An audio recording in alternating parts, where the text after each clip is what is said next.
शपथको एक दिन अघि रोमी साम्राज्यले यीशु ख्रिस्टलाई कफरनहुमको चिहानमा दफनायो।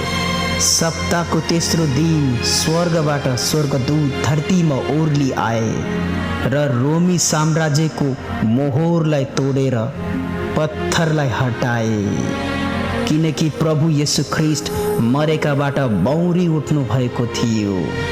पाताल र मृत्युको शक्तिलाई हराई कैदी आत्मालाई छुटकारा दिलाई मरेकाबाट तेस्रो दिन जीवित भई बौरी उठ्नुभयो